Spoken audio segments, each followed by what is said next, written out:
আরে আজকে তো অনেকগুলো বাজি নিয়ে এসেছি, এগুলো তো অনেক মজা করে ফোটাবো।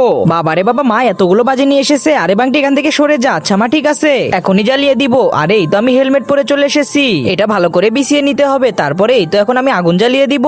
হ্যাঁ, এই তো আগুনটা লাগিয়ে দিয়েছি, এখন এখান থেকে পালাই, তাড়াতাড়ি অন্য জায়গায় যেতে হবে। আরে বাবারে বাবা, এগুলো তো অনেক জোরে ফুটতেছে, কানের তো 12টা বেজে গেল। আরে মা আবার কোথায় পালালো? মাকে তো আমি কোথাও দেখতে পাইতেছি না। আরে বাংটি, এই যে আমি এখানে। আরে হা হা হা, মা তুমি তো ভয়ে ওখানে গেছো। আরে রাজু, যে জোরে আওয়াজ হয়েছিল এখানে হাসার কিছু নেই, আমি তো ভয় পেয়ে গিয়েছিলাম। বাংটি এখান থেকে চলে যায়, বা সব থেকে বড় বমটা ফুটাবো। হ্যাঁ, এই তো আগুনটা ধরিয়ে দিলাম। আরে বা, এটা তো অনেক জোরে আওয়াজ হলো, দেখতেও অনেক সুন্দর। বাংটি এই দেখ, এবার এই গুলির মতো বম গুলো ফাটাবো। আরে এগুলো তো দেখতেও অনেক সুন্দর লাগতেছে। এই তো এবার এটা ফাটাবো।